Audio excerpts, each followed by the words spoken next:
Hello students, आशा है आप लोग कुशल से होंगे। पिछले वीडियो में हमने बहुत सारे जो फंक्शंस हैं उनका स्टडी कर लिया है। यहाँ पर एक बहुत इम्पोर्टेंट कंसेप्ट हमारे पास, दो कंसेप्ट आ रहे हैं। एक है लॉगरिथमिक फंक्शन और दूसरा है एक्सपोनेंशियल फंक्शन।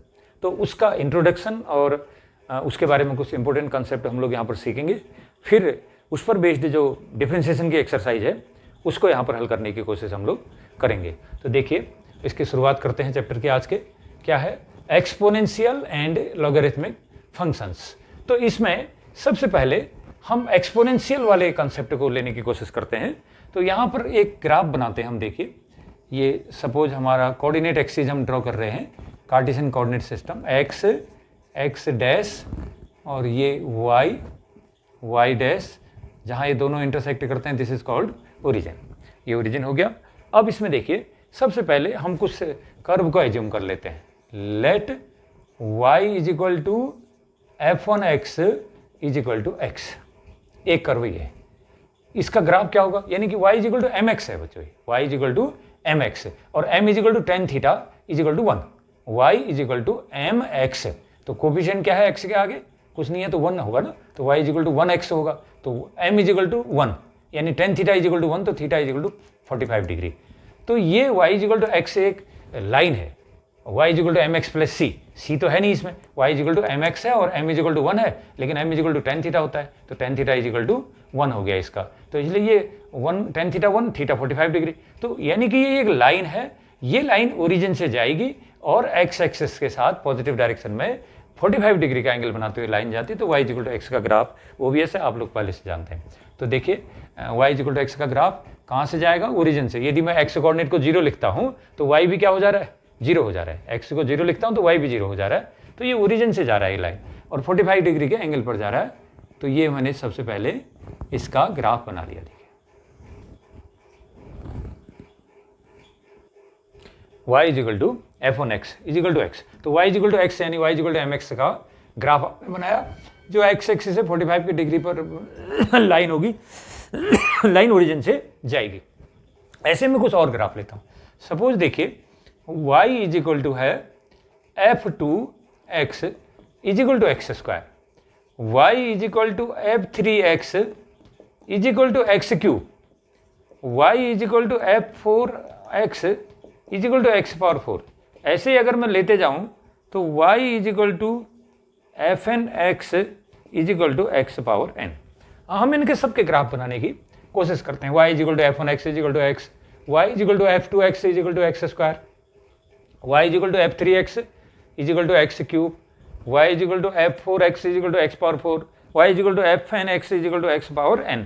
तो ये जो कर्व्स हैं इनके ग्राफ बना रहे हैं। y is equal to x का ग्राफ तो बन गया ना सीधे। तो बाकी के जो ग्राफ बनाने हैं हम थोड़ा सा इनकी ट्रेंड देखते हैं, एक टेबल बनाने की कोशिश करते हैं।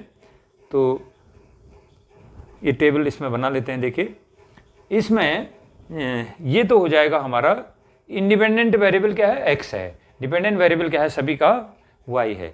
तो ये x की वैल्यू मैं इधर लूँगा, x की वैल्यू, और फिर मैं लूँगा y की वैल्यू ना।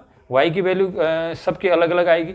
एक का जो है, एक का y इज इक्वल टू आ जाएगा हमारा f1x को तो छोड़ ही देता हूँ क्योंकि ये तो मेरा बन गया है ना, या चलो लिख लेता हूँ, y is equal to f1x is equal to x है। दूसरा है हमारा, दूसरा है y is equal to f2x is equal to x square है। तीसरा है, तीसरा फंक्शन क्या है? y इज इक्वल टू है f3x is equal to x cube है। ये तीसरा फंक्शन हो गया। फोर्थ फंक्शन हमने ले रखा है y is equal to f4x is equal to x power 4। ये हमने 4 फंक्शन लिए हुए हैं। अब हम इसमें देखते हैं, जैसे अगर मैं ओरिजिन की बात करता हूँ, जीरो को, एक्स कोऑर्डिनेट 0, ओरिजिन पर एक्स कोऑर्डिनेट क्या होता है? 0 होता है बच्चों। ओरिजिन पर एक्स कोऑर्डिनेट 0 है तो वहाँ पर y कोऑर्डिनेट कितना आएगा? इसके लिए फर्स्ट कर्व के लिए, फर्स्ट कर्व के लिए y इक्वल टू एक्स वाले कर्व के लिए यदि मैं x को 0 लिखता हूँ तो y इक्वल टू भी 0 आएगा। तो ये 0,0 फर्स्ट कर्व का पॉइंट है, तभी तो ये फर्स्ट लाइन यहाँ से जा रहा है 0, 0 से। अच्छा, अगर x 0 में इसमें लिखता हूँ, तीसरी लाइन में क्या आ जाएगा? y इक्वल टू f2x में मैं x को 0 लिखता हूँ, y equal to f2x square, तो y इक्वल टू कितना हो जाएगा, 0 का स्क्वायर हो जाएगा, x को 0 ले रहे हैं ना, तो y इक्वल टू 0 स्क्वायर कितना होता है, 0 ही होता है। अगर तीसरा जो मेरे पास फंक्शन है देखो y equal to x cube है, तो y equal to x cube में मैं x कोऑर्डिनेट अगर 0 लिखूँ तो y equal to x cube यानी y इक्वल टू 0 क्यूब, तो 0 हो गया y। चौथा जो मेरे पास क्वेश्चन है देखो y इक्वल टू f4x बराबर एक्स पावर 4, यदि मैं उसमें x कोऑर्डिनेट को 0 लिखता हूँ तो y कोऑर्डिनेट कितना हो जाएगा, इस वाले में y कोऑर्डिनेट 0 हो जाएगा। तो ऐसे ही nth वाले में भी मतलब आपका y कोऑर्डिनेट क्या होगा, 0। इसका मतलब क्या है, इसका मतलब ये है कि ये सारे के सारे curve x coordinate 0 y coordinate 0 से पास हो रहे हैं। जैसे फर्स्ट कर्व जो है ना 0,0 उसका एक पॉइंट है 0,0 ओरिजिन। सेकंड कर्व को देख लो, सेकंड कर्व के लिए भी x को 0 लेने पर इसका y भी 0 आ गया है, तो 0,0 इसका भी पॉइंट है, 0,0 इसका भी पॉइंट है। सभी कर्व में x 0 लिखने पर y की वैल्यू भी 0 आ रही है, इसलिए 0,0 सारे कर्व्स का पॉइंट है। तो इसलिए जितने भी कर्व बना रहा हूं मैं ये सभी ओरिजिन से ही पास होते हैं, तो इसलिए ओरिजिन सभी का एक कॉमन पॉइंट है। All curve pass through origin, तो यहां पर मैं लिख सकता हूं ऑल पास थ्रू 0,0, ये 0,0 से पास होते हैं। अब इसमें एक चीज़ और है देखिए कि अब हम x की वैल्यू को आगे को बढ़ाते जाते हैं, x की वैल्यू को आगे बढ़ाते हैं तो एक चीज़ और देखते हैं हम यहाँ पर। देखिए यदि मैं क्या करूँ, यदि मैं x को ले लेता हूँ, x इज इक्वल टू 1 ले लेता हूँ बच्चों, x कोऑर्डिनेट को क्या ले लेता हूँ 1। यदि x कोऑर्डिनेट 1 मानता हूँ तो फर्स्ट कर्व में x को 1 लेने से y इक्वल टू क्या होगा 1, x को 1 ले लिया तो y की value y equal to x है, तो y इक्वल टू भी 1 हो जाएगा x को 1 लेने से। दूसरे कर्व में देखो y equal to x square है, तो यदि मैं x कोऑर्डिनेट को 1 ले लेता हूँ तो y इक्वल टू 1 का स्क्वायर, तो ये भी 1 हो जा रहा है। देखो तीसरा कर्व है y equal to x cube, यदि x कोऑर्डिनेट को इसमें 1 लेता हूँ तो y इक्वल टू 1 का क्यूब, ये भी 1 हो जा रहा है। उसके बाद चौथा coordinate y equal to x power 4 है, इसमें x को 1 लूंगा तो y इक्वल टू भी 1 की पावर 4 1 हो जाएगा। तो इस तरीके से देखिए तो ऑल पास थ्रू 0 0, और एक चीज़ और मिल गई आपको, ऑल कर्व पास थ्रू, ये सारे के सारे कर्व कहाँ से पास हो रहे हैं बच्चों 1,1 से भी पास हो रहे हैं, क्योंकि अगर x इक्वल टू 1 लिख रहा हूँ इनमें से हर जगह पर तो मुझे y भी 1 मिल रहा है। इसमें भी y इक्वल टू 1 आ रहा है, इसमें भी x को 1 लिखने से y 1 हो जा रहा है, इसमें x को 1 करने से y 1 हो जा रहा है, इसमें भी x को 1 किया y 1 हो जा रहा है। तो ये सारे के सारे जो कर्व हैं y equal to x power n type के, ये सारे के सारे में दो चीज़ें कॉमन है। एक तो ये 0,0 से सभी जा रहे हैं, दूसरा ये 1,1 से भी सबके सब पास हो रहे, क्योंकि सभी का पॉइंट है 1,1 सभी का पॉइंट है 0,0। तो दो पॉइंट इन कर्व्स के हमको मिल गए। देखिए सभी कर्व्स का एक पॉइंट क्या है 0,0 है, और सभी कर्व्स का दूसरा पॉइंट क्या है 1,1 है। तो x कोऑर्डिनेट मान लिया 1 है, देखो यहाँ पर आ रहा है सपोज x1 इधर आ रहा है, तो y भी क्या हो जाना चाहिए, कह रहा है वो यहाँ पर 1 हो जाना चाहिए। तो ये x1 हो गया और y1, तो ये 1,1 जो ये पॉइंट है बच्चों, ये यहाँ पर सारे कर्व जाएंगे, ये जितने सारे कर्व्स हैं सब के सब कर्व इस 1,1 से होकर के जाएंगे, और सब के सब कर्व 0,0 से होकर के भी जाएंगे। तो यहाँ से मैं इनको करूँगा स्टार्ट और वहाँ पर से मैं इनको डालूंगा। अब मुझे ये देखना पड़ेगा कि भाई 0 से बड़ा और 1 से छोटा, तो 0 से बड़ा 1 से छोटा अगर वैल्यू होगा तो उस समय ये कर्व कहाँ होंगे, क्योंकि ये जब यहाँ पर एक साथ थे, यहाँ पर सारे कर्व एक साथ थे, तो बीच में क्या था, बीच में कहीं ऐसा तो नहीं था कि ये ऐसे ऐसे ऊपर से आ रहे थे या ये नीचे से होकर के ऊपर को जा रहे थे, क्योंकि इतने सारे कर्व्स हैं।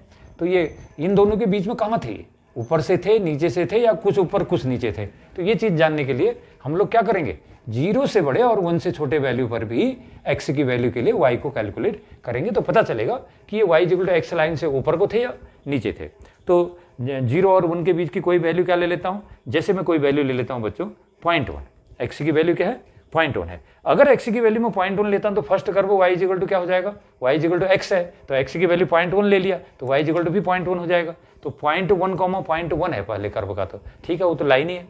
दूसरे कर्व में अगर मैं x को 0.1 लेता हूँ, x को 0.1 ले लेता हूँ तो y इक्वल टू 0.1 का स्क्वायर हो जाएगा, 0.1 का स्क्वायर, y इक्वल टू 0.1 का स्क्वायर होगा। तो क्या होगा 0.1 का स्क्वायर, 0.1 मल्टीप्लाइड बाई 0.1 हो जाएगा। तो 0.1 मल्टीप्लाइड बाई 0.1 कितना होगा, ये हो जाएगा 0.01। डेसिमल के बाद एक डिजिट इसमें है, डेसिमल के बाद एक डिजिट इसमें है, मल्टीप्लाई करूंगा तो डेसिमल के बाद 2 डिजिट हो जाएंगे, तो 1 1 जा 1 हो जाएगा और 0 1 आ गया।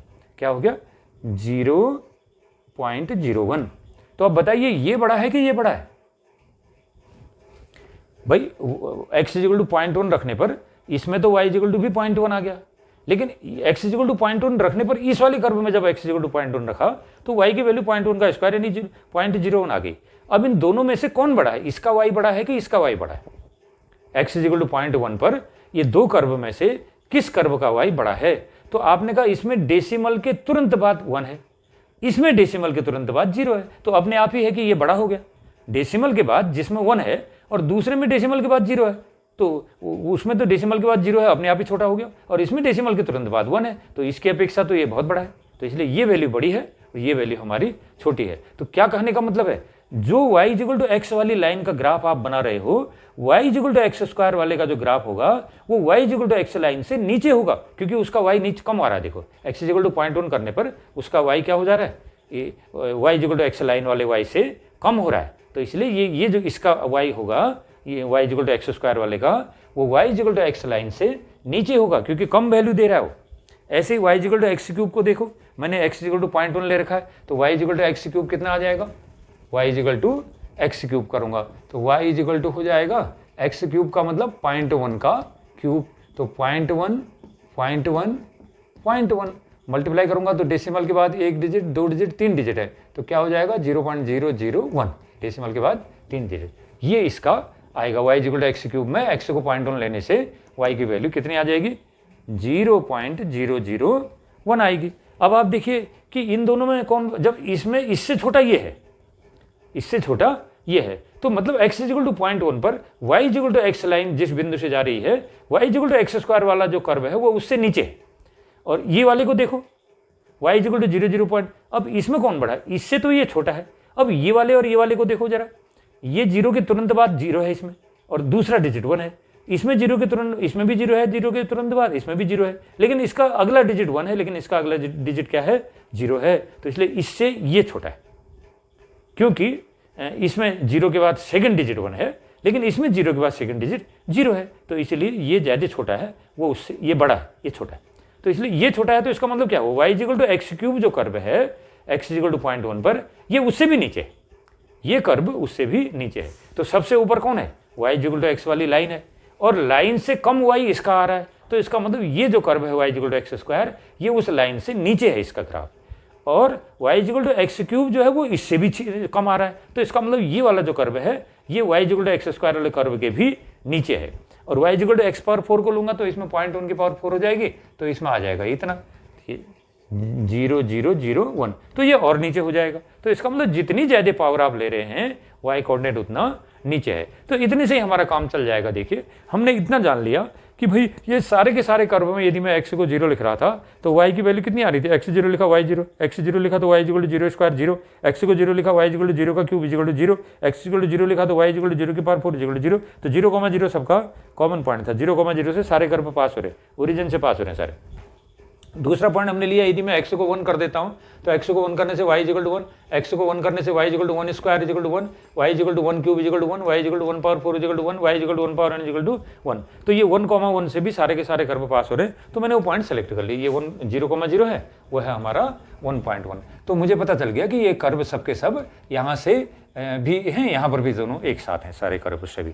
तो अब सवाल था कि बीच में कहाँ पर है, कौन ऊपर है कौन नीचे है, तो उसके लिए हमने एक पॉइंट ले लिया, और उस पॉइंट पर हमने कहा कि x को 0.1 लेता हूं तो y 0.1 हो गया, ये तो इसी लाइन का पॉइंट है, लेकिन उसके बाद हमने और वैल्यूज में भी रखा, भाई x को 0.1 रखता हूं तो ये जो वैल्यू आ रही है ये उससे छोटी आ रही है, y equal to x line से छोटी, ये वाला y equal to x square वाला उससे छोटा आ रहा है, और y equal to x cube वाला उससे भी और छोटा हो रहा है, और y equal to x power 4 वाला उससे और छोटा आ रहा है, तो इसका मतलब ये जो कर्व हैं वो एक के नीचे एक के नीचे एक है, क्योंकि इनके y माने ऊंचाई, इनकी ऊंचाई कम से कम हो रही है, y कोऑर्डिनेट हाइट को बताता है, तो हाइट कम से कम होते जा रही है, इसलिए हाइट कम होने का मतलब जैसे ये पहला curve y equal to x है और दूसरा कर्व मान लिया है y equal to x square, तो अगर ये y equal to x square वाला कर्व है तो y equal to x cube curve कौन है, वो इससे नीचे है, लेकिन ये 1 पर कॉमन हो जा रहा है, फिर y equal to x power 4 वाला कर्व कौन है, ये उससे और नीचे बताया जा रहा है, तो इस तरीके से देखिए, तो ये हमारा कर्व के सारे कर्व्स के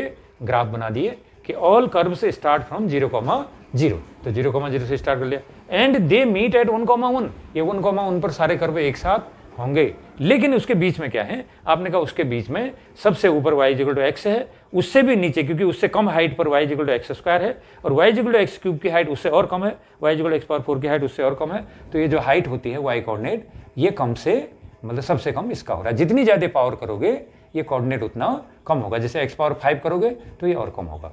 तो इसमें क्या दिखाई दे रहा है कि 0, 0 और 1, 1 के बीच में ये y equal to x line के नीचे है, और जितनी ज़्यादा पावर आ रही है वो कर्व उतना ही नीचे हो जा रहा है, वो कर्व उतना नीचे हो जा रहा है जितनी ज़्यादा पावर आ रही। और 1,1 पर जब एक साथ हो जाते हैं उसके बाद क्या है, उसके बाद ये है, देखिए y इक्वल टू एक्स, ये जो मैंने सबसे पहला कर्व बनाया ये वाला कर्व जा रहा है, देखिए ये कर्व गया ये वाला है, तो क्या है ये y equal to f1x equal to x है ये वाला कर्व। और ये जो दूसरा मैंने बनाया है ये y equal to x square के लिए है बच्चों, f2x वाला।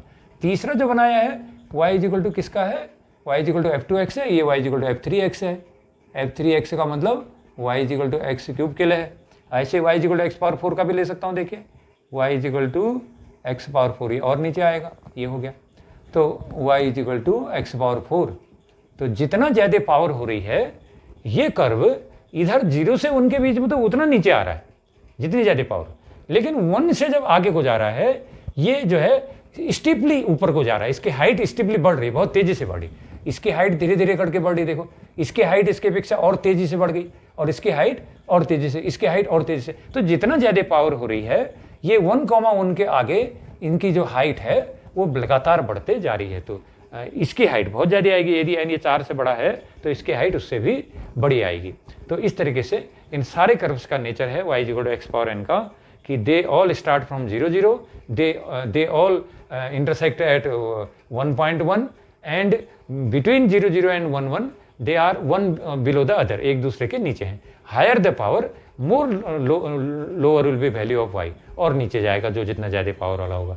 लेकिन 1, 1 से जब ऊपर को जाते हैं तो इनकी हाइट तेज़ी से बढ़ती है, और जितनी ज़्यादा पावर वाला हमारा फंक्शन है पॉलिनोमियल फंक्शन, उस पॉलिनोमियल फंक्शन की जो y हाइट है वो उतनी ही तेज़ी से हमारी बढ़ते जाती है। तो y equal to x power 4 का स्लोप जो है वो सबसे ज़्यादा आएगा, y equal to x cube के स्लोप उससे कम आएगा, y equal to x square का स्लोप उससे कम आएगा, y इक्वल टू एक्स का, तो ऐसे इनके स्लोप कम होते जाएंगे।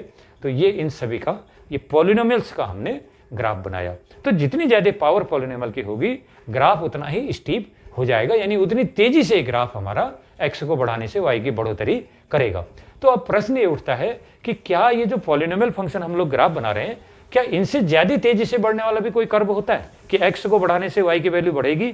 लेकिन कोई ऐसा कर्व हो सकता है कि जिसकी जो x कोऑर्डिनेट बढ़ाने से y कोऑर्डिनेट इन पॉलिनोमियल फंक्शनों से भी तेज़ी से बढ़ती है। तो हाँ, ऐसे फंक्शन भी होते हैं, उन फंक्शन को हम लोग कहते हैं एक्सपोनेंशियल। जैसे देखिए एक क्वेश्चन है y equal to 10 power x, मेरे पास कर्व है, देखो y इक्वल टू एक्स की पावर 4 है, ये तो पॉलिनोमियल है, पॉलिनोमियल फंक्शन है y equal to x power 4। अभी ग्राफ बना, ये y equal to x power 4 का ग्राफ है ये वाला। अब y इक्वल टू है 10 पावर x। अब ये हमें ये दिखाना है कि इसकी अपेक्षा इसका जो स्लोप है ना, ये कर्व और तेजी से बढ़ता है। ये जितनी ज़्यादा पावर लोगे उतना तेज बढ़ रहे हैं ये कर्व, आपके पॉलिनोमियल कर्व। लेकिन इनसे भी तेज बढ़ने वाला जो कर्व है, तेजी से ग्रो करने वाला जो कर्व है, वो y equal to a power x, यानी कि किसी कांस्टेंट की पावर x, इस टाइप का जो कर्व होता है एक्सपोनेंशियल, ये इसका जो स्लोप है y equal to polynomial curve से ज़्यादा आता है। कैसे आता है? उदाहरण के लिए आप ये ले लीजिए, मान लिया मैं x को ले लेता हूँ यहाँ पर, let x is equal to 10 power 3, x को ले लेता हूँ 10 पावर 3। तो देखिए इस वाले में क्या हो जाएगा, इस वाले में y इज इक्वल टू हो जाएगा x की वैल्यू 10 पावर 3 कर दी ना मैंने, तो 10 पावर 3, 10 पावर 3 की 4 पावर हो जाएगी बच्चों। तो 10 पावर 3 की 4 पावर कितनी हो जाएगी? 10 की पावर 12 हो जाएगा। और दूसरे कर्व में यदि मैं x को क्या लिखता हूँ?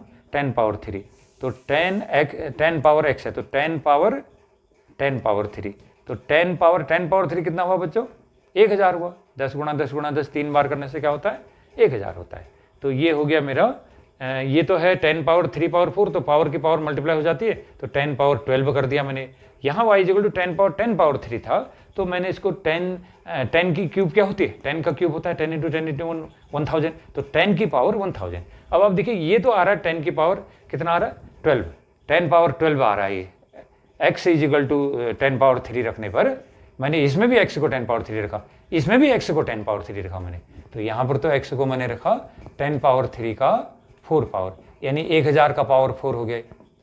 तो यानी 1000 गुणा 1000 गुणा 1000 4 बार हुआ, तो 10 की घात 3 गुणा 10 की घात 3 4 बार, तो कितना हो जा रहा था ये हो जा रहा था 10 पावर 12, 4 3 जा 12 हो रहा था।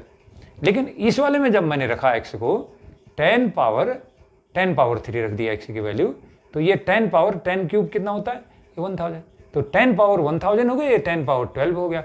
तो अब ये 10 की कितनी घात है, 10 की 12 घात है, ये 10 की 1000 घात है, तो कौन ज्यादा है बताइए, इसमें 10 की 1000 पावर है और इसमें 10 की 12 पावर है, तो 10 की 12 पावर वाला तो छोटा ही हुआ ना, और ये 10 की 1000 पावर है, तो ये तो बहुत ही बड़ा होगा उसके मुकाबले। तो आपको क्लियर दिखाई दे रहा है कि जो एक्सपोनेंशियल कर्व होता है, x के किसी वैल्यू को रखने पर जो एक्सपोनेंशियल कर्व की वैल्यू आती है, सॉरी ये पॉलिनोमियल कर्व की जो वैल्यू आती है, उससे कई गुना ज्यादा बड़ी वैल्यू किसकी आ जाती है, एक्सपोनेंशियल कर्व की आ जाती है। एक्सपोनेंशियल कर्व का मतलब कोई कांस्टेंट है, कोई एक से बड़ा कांस्टेंट होना चाहिए यहाँ पर, तो कोई कांस्टेंट की जब वेरिएबल पावर आएगी एक्सपोनेंशियल कर्व, इस एक्सपोनेंशियल कर्व में x की किसी पर्टिकुलर वैल्यू को रखने पर जो y निकलता है ये बहुत ही बड़ा होता है। इतना ही x की वैल्यू अगर पॉलिनोमियल कर्व में मैं रखता हूं तो फिर मुझे x की वैल्यू ये एक्सपोनेंशियल की अपेक्षा काफी कम मिलती है। मतलब एक्सपोनेंशियल कर्व का जो स्लोप होता है वो पॉलिनोमियल कर्व से काफी अधिक होता है, या मैं ये कह सकता हूं कि एक्सपोनेंशियल कर्व के आगे बढ़ने की जो रेट है वो पॉलिनोमियल कर्व की अपेक्षा काफी अधिक है। ये केवल एक सिंपल उदाहरण, x इक्वल टू 10 पावर 3 मैंने रखा, पॉलिनोमियल कर्व में x से 10 पावर 3 रखा तो मुझे 10 पावर 12 भी मिल गया, और मैंने एक्सपोनेंशियल कर्व जो y equal to 10 power x है, ये एक्सपोनेंशियल कर्व है, इसमें भी मैंने x को 10 पावर 3 रखा तो मुझे 10 पावर 1000 मिल गया, तो ये तो बहुत ही बड़ा नंबर मिल गया। तो इसलिए सेम x की वैल्यू के लिए इसका y बहुत बड़ा है और इसका y काफी छोटा है, तो इसका मतलब एक्सपोनेंशियल कर्व जो होते हैं वो पॉलिनोमियल कर्व से काफी अधिक तेजी से बढ़ते हैं और स्टीप इनका स्लोप आता है। तो एक पॉलिनोमियल कर्व जो 10 पावर x है बच्चों, इस कर्व को हम यहाँ पर इसका ग्राफ बनाने की कोशिश करते हैं तो उससे हमको पता चल जाएगा। जैसे अब आप एक बात ध्यान रखिए, ये जो पॉलिनोमियल कर्व का सिंपल मीनिंग है, जैसे 10 पावर x लिखा या y equal to 2 power x लिखा या y इक्वल टू मैंने 5 पावर x लिख दिया, इस टाइप के जो भी फंक्शन है जिसके बेस में तो कोई कांस्टेंट नंबर होता है, बेस में क्या होता है कोई कांस्टेंट होता है, और पावर में ये वेरिएबल है, इंडिपेंडेंट वेरिएबल है, पावर में इसका इंडिपेंडेंट वेरिएबल है x, लेकिन बेस में कोई कांस्टेंट नंबर हो तो ये एक्सपोनेंशियल कहलाते हैं, बेस कांस्टेंट होना और पावर में इंडिपेंडेंट होना। लेकिन ध्यान रहे कि बेस जो है यहाँ पर जिस हम ये एक्सपोनेंशियल की बात कर रहे हैं, बेस को 1 से बड़ा होना चाहिए। ये जो बेस है, जैसे b पावर x मान लेता हूँ, मैं फंक्शन को मान लेता हूँ, किसी एक्सपोनेंशियल फंक्शन को मान लेता हूँ y equal to b power x, तो x तो इंडिपेंडेंट वेरिएबल है, कुछ भी वैल्यू धारण कर सकता है, प्लस माइनस कुछ भी हो सकता है, लेकिन b जो बेस है बच्चों, ये बेस को हमेशा 1 से बड़ा होना चाहिए, तब जाकर के एक्सपोनेंशियल वाली कंडीशन लागू होगी। एक्सपोनेंशियल डिफाइन ही इसके लिए है कि बेस अगर 1 से बड़ा हो, पॉजिटिव हो बेस पॉजिटिव हो और 1 से बड़ा हो, तो 1 से बड़े बेस पर y equal to b power x जो है ये एक्सपोनेंशियल कहलाता है, ठीक है ना। तो किसी कांस्टेंट की पावर x कर दो तो वो एक्सपोनेंशियल कर्व कहलाता है, लेकिन वो जो बेस है उसका कांस्टेंट वो 1 से बड़ा होना चाहिए। तो इसलिए ये y equal to 10 power x है तो ये 1 से बड़ा है, देखो बेस, तो एक्सपोनेंशियल हो गया। y equal to 2 power x है, बेस 2 है तो 1 से बड़ा बेस है तो एक्सपोनेंशियल हो गया। y equal to 5 power x है, ये तो एक्सपोनेंशियल हो गया। y equal to e power x है तो e की वैल्यू कितनी होती है, e की वैल्यू नियरली 2.72 होती है, तो ये बेस जो है ये इसका बेस e ये 1 से बड़ा है, 1 से बड़ा बेस है, तो इसलिए ये भी एक्सपोनेंशियल हो गया। तो ये सारे एक्सपोनेंशियल हैं। लेकिन अगर y इक्वल टू मेरे पास आ रहा है 0.3 की पावर x आ रहा है, तो अब इसको एक्सपोनेंशियल के अंदर हम नहीं मान रहे, तो इसलिए हमने एक्सपोनेंशियल के लिए एक बाउंडेशन लगा रखा है कि जो बेस है वो 1 से बड़ा होना चाहिए, 1 से छोटा बेस नहीं होना चाहिए। देखिए अब हम ग्राफ बना रहे हैं, एक्सपोनेंशियल का ग्राफ बना रहे हैं। हमने पॉलिनोमियल्स के ग्राफ सामने बनाए हुए हैं, तो एक्सपोनेंशियल का ग्राफ बनाने के लिए हम यहाँ पर कंपेरेटिवली 2 ग्राफों को ले रहे। देखिए पहली चीज़ तो यह कि एक्सपोनेंशियल में और इसमें मैं दोनों में कोऑर्डिनेट रखूंगा, तो ये y इजिकल टू है मेरा 10 पावर x, और जो पॉलिनोमियल है मेरा y is equal to x cube है। अगर मैं x को 0 लिखता हूँ, अगर x को मैं 0 लिखता हूँ, देखिए तो x को मैं 0 लिखूंगा तो y इजिकल टू क्या हो जाएगा, 0 क्यूब 0 ही होगा, y इजिकल टू ये वाले का तो 0 हो जाएगा पॉलिनोमियल का। तो ये तो 0,0 से जा रहा है, ये दिखाया भी गया है। लेकिन अगर ये एक्सपोनेंशियल में मैं x को 0 लिखता हूँ तो y is equal to 10 power 0, 10 power 0। किसी भी नॉन जीरो टर्म की 0 पावर हमेशा कितनी आती है, 1 आती है। तो देखिए एक्सपोनेंशियल कहाँ से पास हो रहा है, x0 y1 यानी 0,1, ये है 0,1, तो इधर आ गया 0,1, x0 y1 0।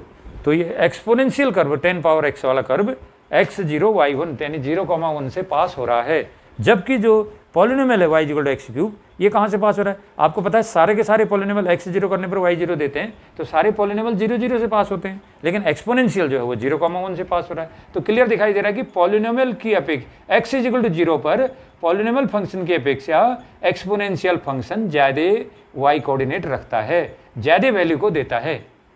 एक्सपोनेंशियल फंक्शन की वैल्यू पॉलिनोमियल फंक्शन से ज़्यादा होती है। x0 पर पॉलिनोमियल की वैल्यू 0 है, x0 करने पर पॉलिनोमियल की वैल्यू 1 है, तो एक्सपोनेंशियल फंक्शन की 1 है, तो एक्सपोनेंशियल फंक्शन की वैल्यू पॉलिनोमियल फंक्शन से ज़्यादा है।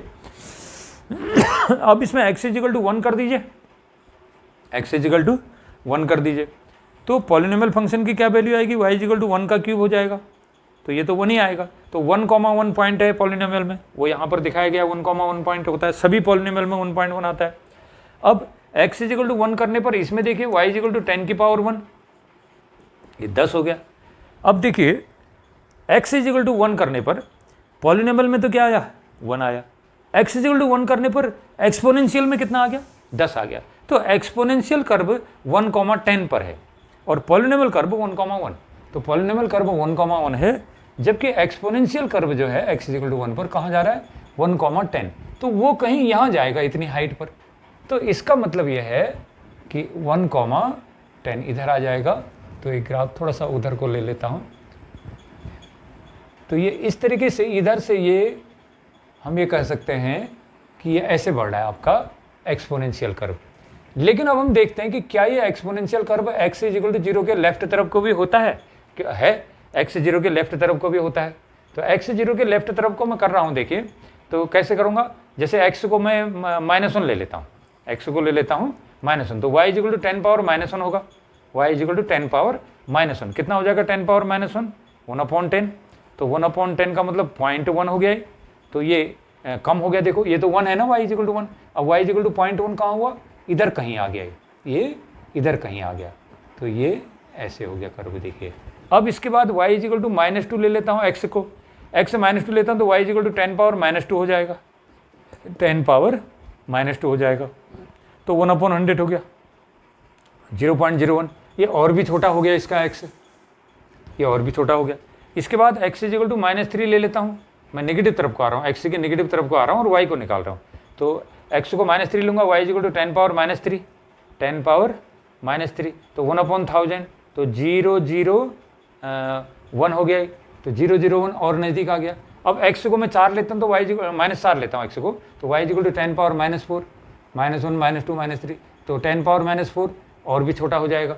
तो इस तरीके से ज्यों ज्यों हम x को नेगेटिव करते जाएंगे तो ये एक्सपोनेंशियल फंक्शन का y कम होता जाएगा, ज्यों ज्यों हम नीचे को जाएंगे x -1 -2 -3 करते जाएंगे तो y कोऑर्डिनेट जो है इसका डिक्रीज होता जा रहा है। तो ये बिल्कुल y कोऑर्डिनेट डिक्रीज होने का मतलब ये x एक्सिस के निकट आ रहा है, लेकिन ये घट तो रहा है मगर कभी भी ये x एक्सिस को काटेगा नहीं, इसमें ऐसा कभी नहीं आएगा, x की कोई ऐसी वैल्यू नहीं मिलेगी जिस पर y 0 हो जाए, चाहे आप x को कितना ले लो, x को आप -100 ले लो, तो y is equal to 10 power -100 is equal to 1/10 power 100, ये जो भी आएगा बच्चों ये बहुत छोटी संख्या होगी, लेकिन होगी तो प्लस ना, होगी तो प्लस, तो y कोऑर्डिनेट मेरा अभी भी प्लस है, चाहे x को कितना ही नेगेटिव कर लो y कोऑर्डिनेट अभी भी प्लस आएगा, लेकिन आएगा बहुत ही छोटा सा, हाइट बहुत कम आएगी लेकिन पॉजिटिव आएगी, लेकिन नेगेटिव को ये कभी भी नहीं जाएगा, और ऐसा कभी नहीं होगा कि x की किसी वैल्यू पर y क्या हो जाए, 0 हो जाए। तो इस तरीके से ये जो एक्सपोनेंशियल कर्व होता है एक्स के नेगेटिव डायरेक्शन में ये डिक्रीज होके नियरली कांस्टेंट हो जाता है, तो एक्स एक्सिस से काफ़ी निकट आ जाता है, लेकिन कभी भी एक्स एक्सिस को मीट नहीं करता, तो एक्स एक्सिस इस कर्व के लिए एसिम्प्टोट हो जाती है। एक्स एक्सिस इस कर्व की एसिम्प्टोट हो जाती है, y equal to 10 power x curve की एसिम्प्टोट एक्स एक्सिस है, और ये 0,1 पर एक कर्व y एक्सिस को काटता है। अगर मैं x को 0 करता हूँ तो y equal to 10 power 0 is equal to 1, तो 0,1 पर ये कर्व y एक्सिस को काटता है। इसके बाद ये हमने देखा कि यदि मैं x को, जैसे x को 1 लिया, मैंने पॉलिनोमियल में x को 1 लिया तो 1 ही आया, एक्सपोनेंशियल में y equal to 10 power x में 1 लिया तो 10 आ गया, तो वो 10 गुना ज़्यादा हाइट पर आ रहा है। तो इसका मतलब हमने कहा कि ये जो कर्व हमारे हैं, इन कर्व से काफ़ी ज़्यादा स्टीप कर्व किसका है, एक्सपोनेंशियल वाला कर्व जो है वो पॉलिनोमियल कर्वों से काफ़ी स्टीपर है। पॉलिनोमियल कर्वों से ज़्यादा स्टीप कौन है, एक्सपोनेंशियल कर्व हमारा होता है। तो इस तरीके से यहाँ पर ये डिस्कस किया गया कि पॉलिनोमियल कर्व्स में जितनी ज़्यादा पावर होती है वो 1,1 के बाद उतनी स्टीपली आगे को बढ़ते हैं, लेकिन उससे 1,1 और 0,0 के बीच में ये जितना ज़्यादा पावर होती है उतना नीचे होते हैं। लेकिन 1,1 से बड़ी वैल्यू पर ये जितना ज़्यादा एक्स की पावर आती है पॉलिनोमियल में, वो उतना ही तेज़ी से वाई को इंक्रीज करता है। स्टीपली ग्रोइंग कर्व्स होते हैं, इनका डिफरेंशियल ज़्यादा आता है। लेकिन जो पॉलिनोमियल एक्सपोनेंशियल है, y is equal to 10 power x, मैंने आपसे कहा था कि बेस में कांस्टेंट होना चाहिए, पावर में इंडिपेंडेंट वेरिएबल x है, तो y is equal to 10 power x ये पॉलिनोमियल है, y is equal to 2 power x, y is equal to 3 power x, y is equal to e power x, सभी polynomial होते हैं। Polynomial के base को 1 से बड़ा होना चाहिए, ये इसमें एज्यूम किया जाता है। सॉरी, ये उसके लिए एक्सपोनेंशियल का बेस जो है वो 1 से बड़ा, 1 से बड़ा बेस होना चाहिए, 10 बेस है, ठीक है। तो मैंने इन दोनों के ग्राफ से कंपेयर करके देखा कि किसका ग्राफ ज़्यादा ऊंचाई पर है, कौन तेज़ी से बढ़ रहा है। तो इससे आंकड़े से हमको, ये डाटा से पता चल जा रहा है कि जो एक्सपोनेंशियल कर्व्स होते हैं वो स्टीपली ग्रोइंग होते हैं अपेक्षाकृत पॉलिनोमियल कर्व्स के, और जो एक्सपोनेंशियल कर्व होते हैं वो x इज इक्वल टू 0 के लेफ्ट में, यानी नेगेटिव वैल्यू के लिए भी एक्सपोनेंशियल कर्व का ग्राफ यहाँ पर है। और वो ग्राफ क्या कर रहा है, ज्यों ज्यों x की नेगेटिव वैल्यू को हम यहाँ करते हैं -1, -2, -3, तो ये जो ग्राफ डिक्रीज होता है, y कोऑर्डिनेट डिक्रीज होता है और ये x के काफ़ी क्लोज आ जाता है, लेकिन कभी भी ये y कोऑर्डिनेट 0 नहीं होता, तो इसलिए ये इसके नियरली पैरेलल बिल्कुल क्लोज में आ जाता है। तो इसको हम कहते हैं x एक्सिस जो है इस एक्सपोनेंशियल की क्या होती है, एसिम्प्टोट हो जाती है। ऐसे ही तुम किसी भी कर्व को बना लो, 10 पावर x के बजाय आप 2 पावर x का ग्राफ बनाएंगे तो y is equal to 2 power x है। यदि मैं x को 0 लिख देता हूँ तो y कितना आएगा इसमें, y is equal to 2 power 0, तो y इज इक्वल टू 1 आएगा, 0,1। अगर y is equal to e power x कोई एक्सपोनेंशियल है, यदि मैं इसमें x को 0 लिख देता हूँ तो देखिए x को 0 लिख देता हूँ तो y कितना आएगा, y is equal to e power 0, तो y is equal to e भी 1 आएगा। तो मतलब 0,1 सारे के सारे एक्सपोनेंशियल का कॉमन पॉइंट है। जितने सारे एक्सपोनेंशियल कर्व्स होते हैं सभी कर्व्स का एक पॉइंट 0,1 होता है। तो इसलिए y is equal to 2 power x करो, y is equal to e power x करो, y इज इक्वल टू कुछ भी आप कर लीजिए, लेकिन सारे के सारे कर्व 0,1 से ही जाते हैं एक्सपोनेंशियल कर्व, और x एक्सिस इनकी एसिम्प्टोट की तरह काम करती है। तो अब बहुत सारे एक्सपोनेंशियल का ग्राफ हम एक साथ बनाते हैं। तो ये तो हमने क्लियर देखा कि पॉलिनोमियल का जो है स्लोप कम है, इससे भी ज़्यादा स्लोप वाला एक्सपोनेंशियल कर्व होता है। और एक्सपोनेंशियल कर्व का जनरल इक्वेशन है y is equal to a power x है या y is equal to b power x है मान लिया, लेकिन b को 1 से बड़ा होना चाहिए, पॉजिटिव होना चाहिए। तो इस तरीके से पॉलिनोमियल कर्व्स को, सॉरी एक्सपोनेंशियल कर्व्स को डिफाइन किया गया है और इनका स्लोप जो है उससे ज़्यादा आता है, ये आपने जाना। तो अब हम कई सारे डिफरेंट जो एक्सपोनेंशियल होते हैं उसमें किसका जो स्लोप है वो ज़्यादा आएगा उसका हम ग्राफ के द्वारा उसको सीखने की कोशिश करते हैं। जैसे एक है y is equal to 2 power x, एक है y is equal to e power x, एक है y is equal to 10 power x। अब इसमें हम ये देखते हैं कि किसी पर्टिकुलर x की वैल्यू के लिए कौन ज़्यादा आएगा। जैसे मान लिया x इज इक्वल टू 0 कर देता हूँ मैं, x 0 कर देता हूँ तो x 0 पर y कितना आएगा, 2 पावर 0, तो ये 0,1 आ जाएगा। इसमें x 0 करूँगा तो वो x को 0 करूँगा और y is equal to 2 power e power 0, ये 1 आएगा, तो y इज इक्वल टू 1। इसमें भी x को 0 करूँगा तो y इज इक्वल टू 1, 0,1 तो सभी का कॉमन पॉइंट है ये। अगर मैं x को 1 कर दूँ तो सपोज x को 1 कर दूँ तो y is equal to 2 power 1, y is equal to 2 हो गया। और x को मैं 1 कर दे रहा हूँ, x को 1 कर दे रहा हूँ, देखिए तो y इज इक्वल टू कितना आ जाएगा, 2 पावर 1 ई पावर 1 हो जाएगा, ई power 1 is equal to e की वैल्यू 2.72 होती है बच्चों। तो इससे ये बड़ा आ गया, देखो और उसके बाद y equal to 10 power x है। अगर मैं इसमें x को 1 कर दूं तो y कितना हो जाएगा 10 पावर 1, 10 पावर 1, x को 1 कर रहा हूँ मैं, y इक्वल टू 10 पावर 1, तो 10 हो गया। तो अब आप देखिए कि जैसे किसी पर्टिकुलर वैल्यू के लिए, जैसे x 0 है तो y 1, ये तो कॉमन पॉइंट है सबका 0,1, सारे एक्सपोनेंशियल का कॉमन पॉइंट 0,1 होता है। अब हमने x इक्वल टू 1 रख के देखा सब में ना, common value x equal to 1 रखा तो y इक्वल टू 2 हो गया इस वाले में y इक्वल टू 2.72 आ गया e, y equal to 10 power x में x को 1 लिखने से y इक्वल टू 10 आ गया। तो अब आप बताइए कि पर्टिकुलर वैल्यू ऑफ x के लिए किसका y ज़्यादा है, किसकी हाइट ज़्यादा है, कौन ज़्यादा हाइट को पकड़ ले रहा है? तो जिसका बेस जितना बड़ा है, जिसका बेस, जिस एक्सपोनेंशियल का बेस जितना बड़ा है वो उतनी ज़्यादा हाइट को x की किसी पर्टिकुलर वैल्यू के लिए पकड़ ले रहा है। तो x की वैल्यू सब में इक्वल ले रखी है, x1 ले रखा है मैंने, फिर भी y जो है उसका ज़्यादा हो जा रहा है जिसका बेस ज़्यादा है। तो इसलिए इसका बेस 2 है तो इसका y 2 आया, इसका बेस e है तो इसका 2.72 आ गया इसके y की वैल्यू, और इसका बेस 10 है तो y इक्वल टू 10 पावर 1, इसका 10 हो गया। तो ऐसे ही अगर मैं x इक्वल टू 2 लूँगा तो मुझे और बड़ी वैल्यूज मिलेंगी। तो इसमें क्या क्लियर हो जा रहा है, एक छोटे से कोऑर्डिनेट से ही ये क्लियर हो जा रहा है कि किसी एक्सपोनेंशियल में बेस जो है जितना बड़ा होगा वो उतना ही स्टीपली आगे को ग्रो करेगा, यानी उसका y कोऑर्डिनेट उतनी तेजी के साथ आगे को बढ़ेगा, ठीक है ना।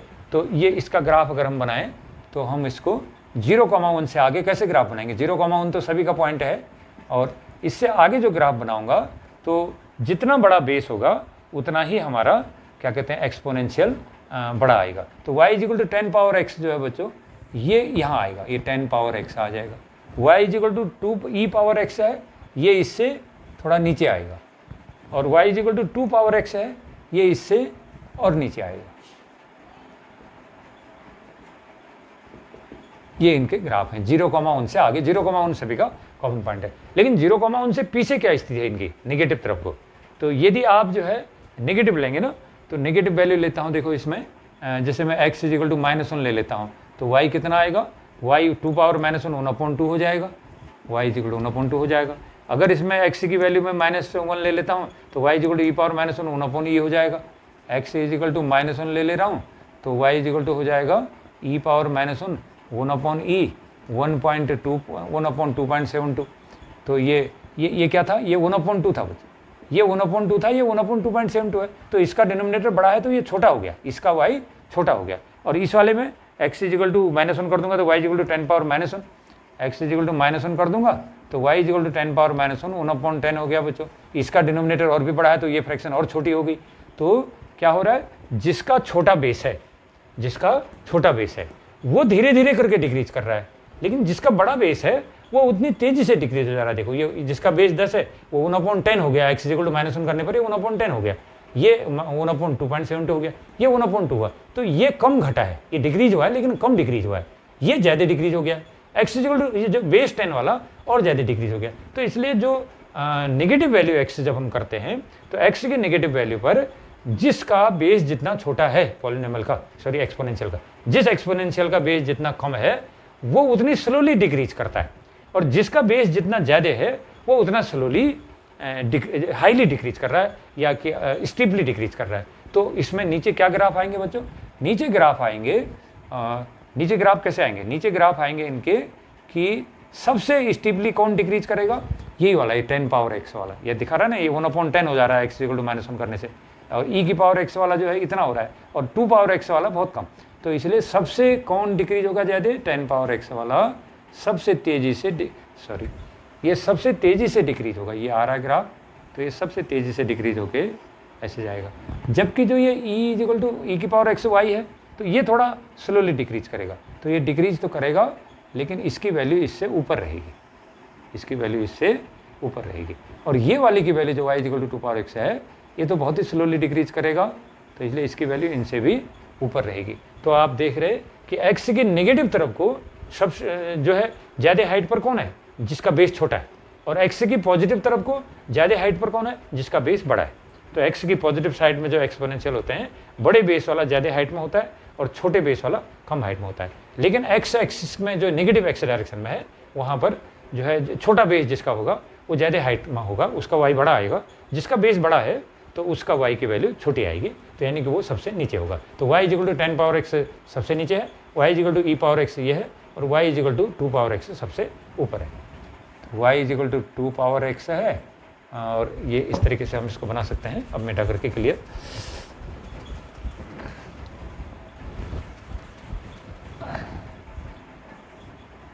तो हम इस तरीके से इसको ले लेते हैं। देखिए ये क्या है, 0.1 है, सभी ने यहीं से जाना है। ये हो गया हमारा y is equal to 10 power x हो गया सपोज, और दूसरा जो है ये आया हमारा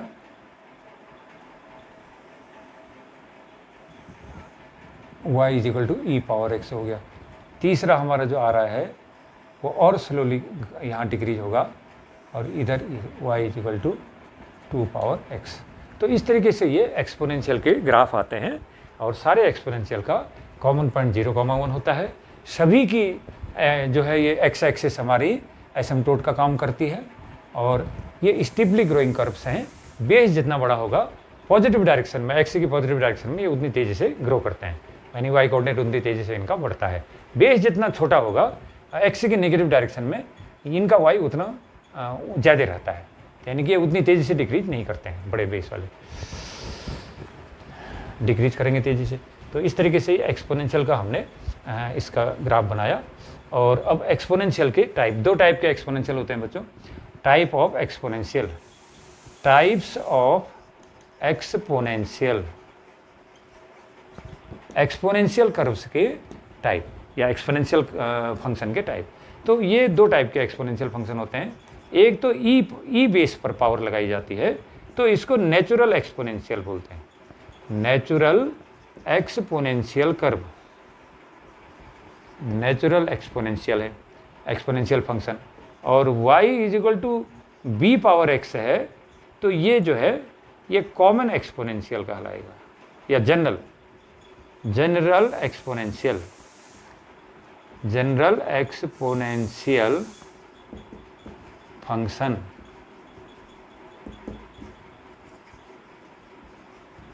तो एक्सपोनेंशियल फंक्शंस को दो टाइप में डिवाइड किया गया है। y is equal to e power x, जिसका बेस e है उसको नेचुरल एक्सपोनेंशियल कहते हैं, और जिसका बेस e नहीं है कोई और है तो उसको b पावर x से के रूप में मानते हैं, और ये कॉमन एक्सपोनेंशियल कहलाता है।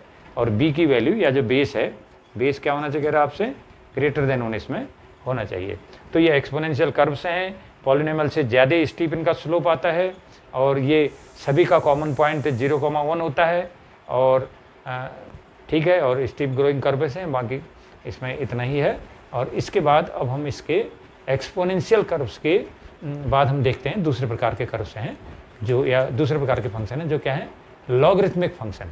तो लॉगरिथमिक फंक्शन क्या है, ये एक्सपोनेंशियल फंक्शन का ही दूसरा रूप है। जैसे उदाहरण के लिए देखिए, मान लिया मेरे पास है 3 पावर 4 है, तो 3 power 4 is equal to suppose y है, 3 पावर 4 इजिकल टू y है। तो मैं इसको लॉगरिथमिक में कैसे बदलता हूँ, log y base 3 is equal to 4, इस तरीके से मैं इसको लिख देता हूँ। फॉर एग्जाम्पल मेरे पास क्या है, जैसे 16 है बच्चों, 16 कितना होता है, 2 पावर 4 होता है। 16 के फैक्टर करो, 16 is equal to 2 into 2 into 2 into 2, तो 1 2 3 4, 2 2 जा 4, 4 2 जा 8, 8 2 जा 16, तो ये 2 पावर 4 के इक्वल होता है 16। तो 16 इजिकल टू 2 पावर 4। मैं इसको लॉग में बदल सकता हूँ, लॉग में बदल रहा हूँ। देखिए लॉग इस नंबर का, लॉग 16 का, लॉग ऑफ नंबर 16, और बेस 2 इजिकल टू पावर 4 हो जाएगा। ऐसे ही जैसे 49 कोई नंबर है, ये किसके इक्वल होती है, 7 का स्क्वायर होता है 49। तो 49 एक नंबर है जो बेस 7 का स्क्वायर होता है। 49 is a number which is equal to base 7 power 2। तो मैं इसको लॉगरिथम में कैसे बदलता हूँ, log of number, log of 49 base number 7 is equal to power 2 है। ऐसे देखिए 125 एक नंबर है जो 5 इंटू 5 इंटू 5 इतना आता है। 125 is equal to 5 into 5 into 5 क्या हो गया, 5 पावर 3 हो गया बच्चों। तो 125 इज इक्वल टू 5 पावर 3। इसको भी मैं लॉग में लिख सकता हूँ, लॉग ऑफ 125। ये नंबर है 125, ये इसका बेस है 5 और 3 इसकी पावर है। तो log of number, log of 125 base 5 पर, दिस इज इक्वल टू 3 होता है। तो ये जो 3 एग्जाम्पल हैं, इससे थोड़ा सा आपको लॉगरिथम या लॉगरिथमिक फंक्शन के बारे में हल्का आइडिया आ रहा होगा। जैसे मैंने कहा 16 जो नंबर है 2 × 2 × 2 फैक्टराइज करके ये 2 पावर 4 के इक्वल है। ये जो 16 इज इक्वल टू 2 पावर 4 है, मैं इसको लॉगरिथम के रूप में भी लिख सकता हूँ। मैथमेटिक्स में जो लॉगरिथम का कंसेप्ट आया है, ये पुराना कंसेप्ट है और ये किसी कैलकुलेशन को सरल करने के लिए बनाया गया है। तो क्यों, कैसे सरल होता है वो आगे रूल्स से पता चलेगा, लेकिन फिलहाल उसका यही है कि to simplify the calculation, complicated calculation को सिंप्लीफाई करने के लिए लॉग का कंसेप्ट हमारा आया है। और ये जो एक्सपोनेंशियल होते हैं या जो इंडेक्स वाले, जो पावर वाले, जो आपके पास कोई भी क्वेश्चन या फंक्शन होते हैं, उसमें लॉग का कंसेप्ट हम लोग लेते हैं। 16 इज इक्वल टू 2 पावर 4 जो यहाँ पर है, तो आपने कहा नंबर क्या है 16 है और बेस क्या है 2 है और 2 की पावर कितनी है 4 है। तो log of number at given base is equal to that power by which if the base is raised, this will give the number. log of 16 is that number when raised to the base power, base के power में अगर मैं लगा दूँ, base 2 है, base की power में अगर 4 लगा दूँ तो ये नंबर मेरे पास आ जाएगा। तो इसलिए log लेना है तो log 16 का ले रहे हैं, बेस 2 है और 2 बेस पर क्या आएगी log की वैल्यू, जो उसका इंडेक्स है, जो पावर घात है उसके बराबर आएगा। ऐसे ही 49 7 स्क्वायर के बराबर है, 49 7 के स्क्वायर के बराबर है।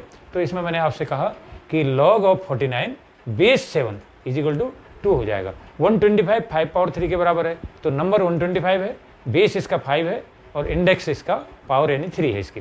तो 125 log ऑफ 125 बेस 5 पर इज इक्वल टू आएगा 3। तो इस तरीके से हम लोग जो इंडेक्स वाले नंबर हैं इनको log में कन्वर्ट कर सकते हैं। तो ऐसे जो वेरिएबल होगा, जैसे मेरे पास कोई आ गया ना y इज इक्वल टू हो गया मेरे पास, क्या कहते हैं a पावर x हो गया, मैं इसका भी लॉग कर सकता हूँ।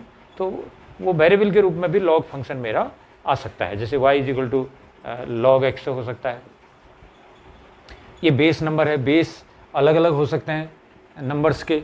अब बेस अगर किसी भी लॉग वाले में, लॉग फंक्शन में अगर बेस e है तो इसको नेचुरल लॉग कहते हैं। अगर किसी बेस का, यहाँ अलग अलग बेस के लॉग हमने दिखाए हैं, यदि किसी लॉग फंक्शन का बेस e है तो उसको क्या कहते हैं, नेचुरल लॉगरिथम कहते हैं। और किसी फंक्शन में बेस e ना हो के कोई और बेस है, e के अलावा कोई और लिखा हुआ है तो सब a माना जाएगा, तो उसको कहते हैं कॉमन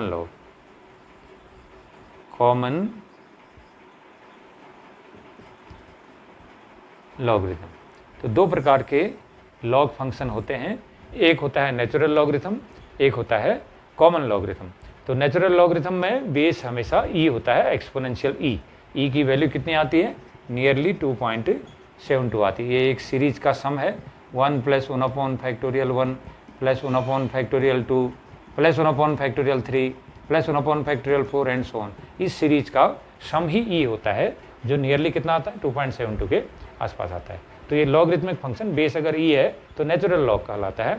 और इस नेचुरल लॉग को हम कभी कभी ऐसे भी लिख लेते हैं, ln(x). नेचुरल लॉग फंक्शन अगर है, e बेस का लॉग है, नेचुरल लॉग बोला जाता है। और उसको हम प्रायः कैसे नोट कर लेते हैं, कभी कभी ln(x) या ln(x) करके पढ़ते हैं इसको, ln(x). तो natural log x, log natural x, natural log of x। और बाकी अगर e बेस नहीं है तो उसको हम लोग log x और उसका बेस उसको बोल देते हैं, कॉमन लॉग बोला जाता है, ये बोला जाता है कॉमन लॉग। तो यहाँ पर हमने सीखा लॉग क्या है, किसी इंडेक्स नंबर के किसी घात संख्या को व्यक्त करने का एक नया अलग तरीका है। और इसमें वेरिएबल को भी हम रिप्रेजेंट कर सकते हैं। तो अगर वेरिएबल्स हैं तो लॉग फंक्शन कहलाएगा। और लॉग फंक्शन में हमने यहाँ पर ये सीखा कि दो टाइप के लॉग फंक्शन हैं। एक लॉग फंक्शन है ई बेस का है और जिसको नेचुरल लॉग कहा हमने, नेचुरल लॉग बोला और उसको शॉर्ट में हम लोग ln करके लिख सकते हैं, ln x। दूसरा हमने कहा कि अगर बेस में e नहीं लिखा है तो कोई भी बेस हो सकता है, तो वो a बेस लॉग माना जाएगा, उसको कॉमन लॉग बोलते हैं। और इसको हम लोग क्या करते हैं, कॉमन लॉग को हम लोग ऐसे इसी रूप में रहने देते हैं। तो डिफ्रेंशिएशन इनके अलग अलग होते हैं। सबसे पहले हमें लॉग फंक्शन के कुछ प्रॉपर्टीज स्टडी करनी। तो आपने देखा जो ये एक्सपोनेंशियल फंक्शन होते हैं उन्हीं का दूसरा रूप है लॉग फंक्शन। तो सिंपली जो लॉग फंक्शंस हैं उनके बारे में यहाँ पर जो स्टडी हमने करना है, लॉग फंक्शन की प्रॉपर्टी, कैसे लॉग फंक्शन ऐड होते हैं, कैसे लॉग फंक्शन सब्ट्रैक्ट होते हैं, उसके बारे में थोड़ा सा। चलिए बच्चों, अब हम देखते हैं ग्राफ्स ऑफ लॉगरिथमिक फंक्शंस। ये जो लॉग फंक्शन है इनका ग्राफ कैसा होता है, तो उसका थोड़ा सा हम आइडिया ले लेते हैं। इसका अधिक डिटेल अभी नहीं कर पाएंगे, डिटेल इसका NCERT की बुक में मिलेगा, तो इसको आप विस्तार से देखेंगे। NCERT की बुक में आप स्टडी कीजिए इसका, क्योंकि ये कंसेप्ट सीखना बहुत ज़रूरी है बच्चों। ये कंसेप्ट कंपटीशन में आते हैं। आजकल जो एक्सरसाइज हम लोग करते हैं, हमारा ज़्यादा फोकस एक्सरसाइज सॉल्व करने में रहता है, लेकिन जो कंपटीशन क्वेश्चन आते हैं वो कंसेप्ट बेस्ड आते हैं, एक्सरसाइज पर ज़्यादा फोकस उसमें नहीं होता है। इसलिए कंसेप्ट को ज़्यादा गहराई से सीखना है, एक्सरसाइज तो करनी ही करनी है, लेकिन उससे ज़्यादा फोकस हमने कंसेप्ट में करना है यदि किसी कंपटीशन को पास करना है तो इसलिए ये ग्राफ्स ऑफ लॉगरिथमिक फंक्शन को भी देखिए, बहुत इंपॉर्टेंट है। तो इसमें हमने एक्सपोनेंशियल का ग्राफ बनाया था अभी, एक्सपोनेंशियल जैसे y=e⁻x था, तो इसका ग्राफ हम लोग बना रहे थे। हम एक्सपोनेंशियल कहाँ से पास होता कह रहे थे, यदि मैं x को बच्चों 0 करता हूँ, तो x को 0 करता हूँ तो y क्या हो जाएगा, y=e⁻0 हो जाएगा। x को 0 करने पर y=e⁻0, तो x=0 पर एट x=0 y=e⁻0, और किसी भी नॉन जीरो टर्म की जीरो पावर कितने आती है, हमेशा 1। तो 0,1 ये कोई भी एक्सपोनेंशियल कर्व हमेशा 0,1 से पास होता है, और x एक्सिस इसकी एसिम्प्टोट होती है। तो ये इस तरीके से इसका ग्राफ आता है, ये जो है एक्सपोनेंशियल का। तो देखिए इसका एक्सपोनेंशियल का ग्राफ हम बनाते हैं। एक्सपोनेंशियल का ग्राफ बनाते हैं, तो इधर मान लिया ये 0,1 है, तो ये ऐसे आएगा y = ये हो गया y=e⁻x का ग्राफ है, 0,1 से पास हो रहा है और x एक्सिस इसकी एसिम्प्टोट है। अब जो लॉगरिथमिक कर्व है, लॉगरिथम के लिए y होता है log x ई बेस, नेचुरल लॉग जिसको कहते हैं, जिसको लॉन भी लिख सकते हैं हम, log x बेस ही, या हम लिख सकते हैं इसको y=ln x। तो इसका जो है लॉगरिथमिक, इसका कर्व अगर मैं बनाता हूँ तो इसमें भी मैं कुछ पॉइंट को ले सकता हूँ। जैसे y=log x बेस ही है, तो बच्चों ये हो जाएगा x ये नंबर है, ये बेस है, ये इसकी पावर है, तो x क्या हो जाएगा, e⁻y। y=log x बेस ही, तो x e⁻y हो जाएगा। अब यदि मैं x को यदि मैं 0 ले लूँ, तो x को अगर मैं 0 ले लूँ तो x 0 लेने पर e⁻y 0 होगा। तो e⁻y 0 होगा तो y की वैल्यू क्या होनी चाहिए, ये कब हो सकता है e⁻y 0, तो e⁻y 0 तब होगा यदि मैं y को -∞ कर दूंगा, तो 1/e⁻∞ आएगा। 1/e⁻∞ 0 तब होगा ही, 1/e⁻∞ तब आएगा 0, नीचे इन्फिनिटी में 1 से डिवाइड करूँगा 0 आएगा। तो इसलिए ये x को 0 लेने पर y की वैल्यू कितनी हो जाएगी, -∞। यदि मैं x को 0 लेता हूँ तो y की वैल्यू -∞ आ रही है। तो इसके लिए ये एक पॉइंट है इस कर्व का, x 0 पर y -∞, y log x वाले कर्व का x अगर मैं 0 ले लूँ, x 0 कहाँ होता है पर, ये y एक्सिस में x 0 होता है, तो ये कर्व हमारा x 0 पर y -∞, तो यानी कि y -∞, y डैश की तरफ, माइनस का मतलब डैश की तरफ, तो ये डैश की तरफ कर्व है लॉग कर्व। इसके बाद देखिए, ये अगर मैं y को 0 ले लूँ तो पता चलेगा कि x अक्ष को कहाँ पर ये कर्व काटेगा, मेरा लॉग कर्व x अक्ष को कहाँ पर काटेगा। तो यदि मैं y को 0 ले लेता हूँ तो x हो जाएगा एट y 0, x e⁻0 कितना होगा 1, तो x1 y 0, तो ये जो लॉगरिथमिक कर्व है x1 y 0 पर कट रहा है। तो x1 x 1 y 0, यहाँ पर आ गया 1,0, ठीक है। तो इससे ये आगे को जा रहा है,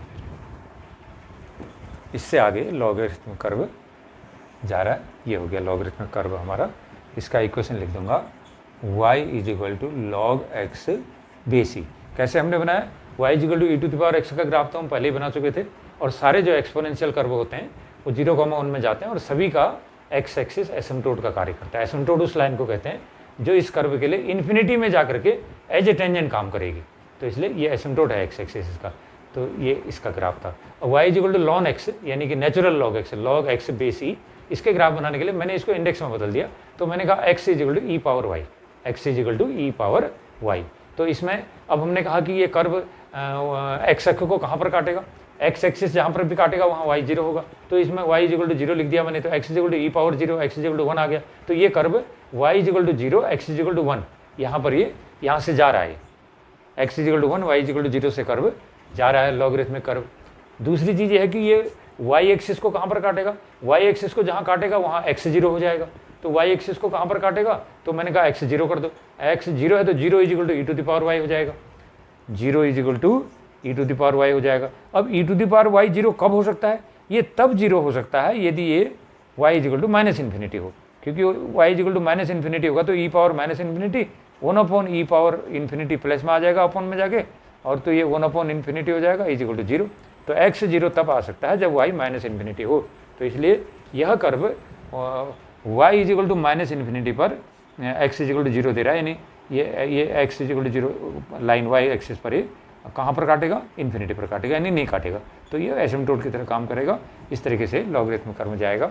तो ये दो कर्व हैं बच्चों, y is equal to e power x, y is equal to log x base e. ये दोनों कर्व एक दूसरे के मिरर इमेज माने जाते हैं। किस लाइन के रेस्पेक्ट में?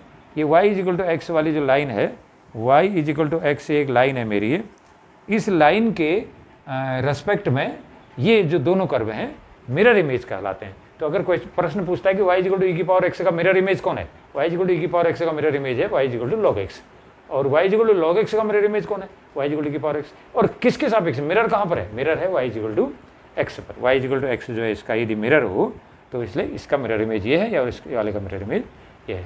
तो ये एक दूसरे के मिरर इमेज हैं।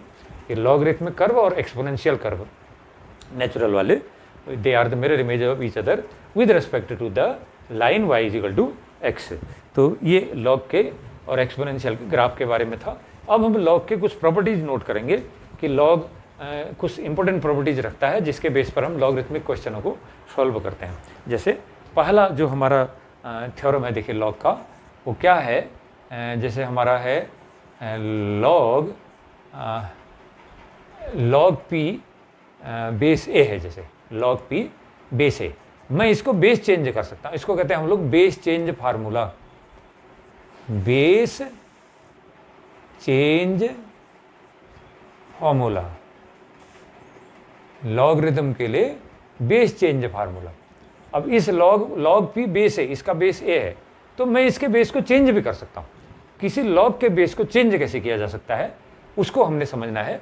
तो ये इसका बेस पी है, लेकिन मुझे इसके बेस को क्या बना देना है? मुझे इसके बेस को बी कर देना है। तो तब मैं कैसे बदल सकता हूँ? किसी लॉग के बेस को मैं कैसे बदल सकता हूँ? तो उसको बदलने के लिए क्या है, हम एज्यूम कर लेते हैं। देखिए suppose log p base a पर मुझे दे रखा है और मुझे इसी लॉग पी को निकालना है बी बेस पर। तो लॉग पी बेस ए की वैल्यू सपोज कितनी आई? अल्फा आई। अब मुझे जो ज्ञात करना है कि बेस चेंज करके उसी नंबर का लॉग निकालना है, तो log p base b, suppose ये कितनी वैल्यू आ गई? बीटा आ गई। तो तीसरी चीज़ एक और मानो, सपोज मैं लॉग ए निकाल रहा हूँ बी बेस पर, लॉग ए को निकाल रहा हूँ कितने बेस पर? बी बेस पर। तो ये माना कितना आ गया मेरे पास? ये मेरे पास आ गया गामा। तो फिर से सुनिए मैंने क्या कहा, बेस चेंज फार्मूला प्रूफ करना है लॉग पी बेस ए, ये है, लेकिन मुझे इसी पी का लॉग निकालना है, बेस चेंज कर देना है, बेस को बी कर देना है, तो लॉग पी बेस बी निकालना है। तो सपोज लॉग पी बेस ए अल्फा है, जो निकालना है मुझे लॉग पी बेस बी, ये माना बीटा है। तो अब लॉग ए का बी बेस पर, log a base b, suppose ये चीज़ है गामा। अब क्या करिए, यहाँ पर देखिए ये जो फर्स्ट वाला एजम्पशन है, तो ये log p base a is equal to alpha है, तो p is equal to a power alpha हो जाएगा, p is equal to a power alpha, p is equal to a power alpha. अब ये लॉग p बेस b है, तो इसको लिखूंगा p is equal to b power beta. इसको मैं लिख सकता हूँ p is equal to b power beta. ये हो गया बच्चों। और तीसरा जो मेरे पास है देखिए ये log a base b is equal to gamma, तो a is equal to b power gamma, a is equal to b power gamma, ये तीन हमारे पर रिलेशन आ रहे हैं। अब आप देखिए ये जो है फर्स्ट ये p की वैल्यू है, सेकंड वाला भी किसकी वैल्यू है, p की वैल्यू है, p is equal to a power alpha, p is equal to b power beta, तो ये दोनों तो p के ही वैल्यू है ना, तो दोनों इक्वल हुए आपस में, क्योंकि ये भी p की वैल्यू वो भी p की वैल्यू, तो दोनों वैल्यू क्या होगी आपस में इक्वल हो गई। तो ये p is equal to a power alpha, p is equal to a power beta, equation first, equation second, equation third. तो फर्स्ट और सेकंड इक्वेशन से p की दोनों वैल्यू आइडेंटिकल आएंगी, तो a power alpha is equal to आ जाएगा b power beta, a power alpha is equal to b power beta, दोनों p के वैल्यू इक्वल है, a power alpha b power beta. लेकिन a की जो वैल्यू है थर्ड इक्वेशन कह रही है a को b पावर गामा भी लिख सकते हो आप, तो a को क्या लिख सकते हो b पावर गामा उसकी power alpha is equal to b power beta, तो b power gamma alpha is equal to b power beta हो जाएगा, b power gamma alpha is equal to b power beta. तो अब क्योंकि बेस दोनों का क्या हो गया, आप देखिए बेस सेम है तो पावर भी सेम होनी चाहिए, तभी तो इक्वलिटी आएगी ना, दोनों चीज़ें इक्वल है, बेस भी इक्वल है तो पावर को भी इक्वल होना पड़ेगा तभी वो इक्वल आएंगी। तो गामा अल्फा इजिकल टू क्या हो जाएगा मेरे पास बीटा हो जाएगा, gamma alpha is equal to beta. अब मैं कैसे इसमें वैल्यू रखता हूँ, मैं गामा की वैल्यू रख देता हूँ, gamma is equal to log b base a रख देता हूँ, log a base b, log a base b into alpha की वैल्यू क्या लिखूंगा मैं log p base a is equal to beta की वैल्यू क्या लिखूंगा मैं, बीटा की वैल्यू जो ऊपर है log p base b, log p base b. तो इस तरीके से ये जो लॉग पी ए बेस का दिया था, तो बी बेस पर पी का लॉग निकालना है, तो ए बेस पर लॉग इंटू ए का ये बी बेस पर लॉग निकालना है। या हम ये कर सकते हैं, इसको कैसे चेंज करूँगा, मैं लिख देता हूँ देखिए लॉग ऑफ पी बेस ए, इस वाले टर्म को यहीं रहने दे रहा हूँ लेफ्ट में, log of p to the base a is equal to right hand side में क्या है log of p to the base b, ये टर्म अपॉन में चला गया इधर है, तो log of a to the base b, तो क्या निकला लॉग पी बेस ए पर करना है, मुझे पी का लॉग ए बेस पर करना है तो मैं बेस चेंज कर सकता हूँ तो पी का लॉग ए बेस पर इजिकल टू उसी पी का लॉग बी बेस पर अपॉन ए का लॉग बी बेस पर, लॉग पी बेस ए करना है तो log p base b upon log a base b, simple है बिल्कुल। देखिए लॉग पी बेस ए दिया हुआ है, मुझे लॉग पी बेस बी पर करना है तो log p base b upon log a base b, तो log p upon log a समझ लीजिए आप, simply log p base a है तो this is equal to log p upon log a हो गया वो, और बेस दोनों का बी कर लो, या जो बेस भी आपको चाहिए वो बेस आप यहाँ पर कर सकते हैं। तो सिंपली आप यूँ समझ लीजिए जैसे आपके पास है लॉग पी बेस आपको 10 पर करना है, लॉग पी बेस 10 पर करना है, तो कैसे सॉल्व करोगे, ये हो जाएगा लॉग पी बेस 2 पर upon log 10 base 2, log p base 10 है तो मैंने लॉग पी अपॉन लॉग 10 कर दिया ना, इसको मैंने कर दिया log p upon log 10, base को मैंने अपॉन में कर दिया, log p upon log 10 base upon में आ गया है, और बेस कुछ भी जो नया बेस जो है अभी तक तो 10 बेस था, अब जो बेस है वो कोई नई चीज़ आ जाएगी, जो आप चाहते हैं वो बेस कर सकते हैं इसमें। तो log p base 10 is equal to log p upon log 10 base 2। जैसे मान लिया अब मुझे करना है log 16 बेस 2 है, log 16 बेस 2 है, तो मैं क्या कर सकता हूँ, इसको मैं क्या कर सकता हूँ log 16 अपॉन log 2 कर सकता हूँ, log 16 अपॉन log 2 कर सकता हूँ, बेस कोई भी ले सकता हूँ मैं, जैसे बेस में अब 4 भी ले सकता हूँ, बेस चेंज फार्मूला है तो इसलिए आप किसी भी नंबर के लॉग में बेस को चेंज कर सकते हैं, लेकिन जब बेस चेंज होता है तो ये हो जाता है log 16 upon log 2, log of number upon log of base, और अब नया बेस आ जाएगा उसमें कोई भी आपको करना है। तो इस तरीके से फार्मूला आप जो प्राप्त हुआ है log p base a is equal to log p upon log a, log p base a is equal to log p upon log a base b, कोई नया बेस हो गया। तो this is very important formula, तो इस चीज़ को आपने proof करना है, तो शायद इसको दोहराने की जरूरत नहीं होगी। अब मैं दूसरा क्वेश्चन करता हूँ। देखिए अब नेक्स्ट फार्मूला जो है लॉग का, लॉग p into q, log of p into q to the base a is equal to log p base a plus log q base a। कहने का मतलब क्या है कि यदि दो नंबर का मल्टीप्लाई है, p इंटू क्यू दो नंबर का मल्टीप्लाई है, उसका लॉग लेना है किसी भी बेस पर, तो फर्स्ट नंबर का लॉग उसी बेस पर प्लस सेकंड नंबर का लॉग उसी बेस पर। यानी जो मल्टीप्लाई में दो नंबर होते हैं, लॉग लेने वक्त वो एडिशन में आ जाता है। इस प्रकार से हमारा जो लॉग है ये मल्टीप्लिकेशन को एडिशन में बदल देता है बच्चों। तो इस प्रकार से ये गुणा की क्रिया को सरल करता है। फॉर एग्जाम्पल मेरे पास मान लिया ये आया ना, log 3 इंटू 5 है बेस 10 पर, log 3 इंटू 5 बेस 10 पर है, तो मैं कर दूंगा इसको log 3 plus log 5, log 3 into 5 equal to log 3 plus log 5, और बेस दोनों का एक ही रहेगा उसी बेस पर, log 10 base 3 plus log 3 base 10 plus log 5 base 10। इस तरीके से जो प्रोडक्ट है उसको आप सम में चेंज कर सकते हैं, बेस उसी बेस पर। तो ये थ्योरम हमारा है log p q base a is equal to log p to the base a plus log q to the base a. इसको प्रूफ करना है। तो इसको प्रूफ करने के लिए मैं एज्यूम कर लेता हूँ। देखिए लेट जो ये पी क्यू है ना, जो हमारा log पी क्यू बेस है, log p q base a है, इसको क्या मान लेता हूँ, अल्फा मान लेता हूँ। log p बेस ए को क्या मान लेता हूँ, बीटा मान लेता हूँ। log q बेस ए को क्या मान लेता हूँ, गामा ले लेता हूँ। log p q base a को ले लो alpha, log p base a को ले low beta, log q base a को ले लो गामा। तो फिर इसको इंडेक्स में ले आओ थोड़ा, ये log हट जाएगा, इंडेक्स पावर ले आइए, तो p q is equal to a power alpha हो जाएगा, p q is equal to a power alpha. यहाँ भी देखिए इस वाले में क्या होगा, सेकंड वाले में p is equal to a power beta हो जाएगा, p is equal to a power beta हो जाएगा। यहाँ वाले में देखिए क्या आएगा, इस वाले में आएगा q is equal to a power gamma, ये q is equal to a power gamma, a power gamma हो जाएगा। तो p q a power beta a power gamma. तो अब आप देखिए p q is equal to p into q, ये फैक्टर हो गया ना। हम जानते हैं पी क्यू इजिकल टू कितना होता है, पी इंटू क्यू। इसमें वैल्यू रख दीजिए बच्चों सबकी, p q is equal to p into q जो फार्मूला है हमारा, इसमें सबकी वैल्यू रख दीजिए। पी क्यू की वैल्यू क्या होगी, पी क्यू की वैल्यू रखूँगा मैं a power alpha, p q की value a power alpha is equal to p की value a power beta into q की वैल्यू ए पावर गामा, ठीक है ना। पी क्यू की value a power alpha is equal to p की value a power beta into a power gamma.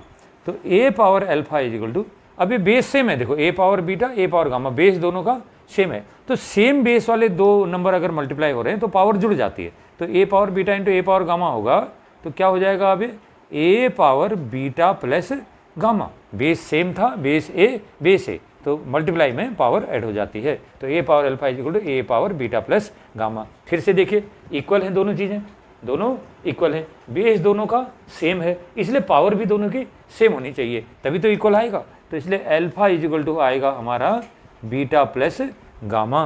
तो alpha को क्या लिखूँ, अल्फा को लिखूँगा मैं log p q base a, log p q base a is equal to beta को क्या लिखूंगा, log p base a, log p base a, फिर प्लस देखिए ये प्लस है, गामा को क्या लिखूंगा, गामा ऊपर, gamma is equal to log p base q, log a base q.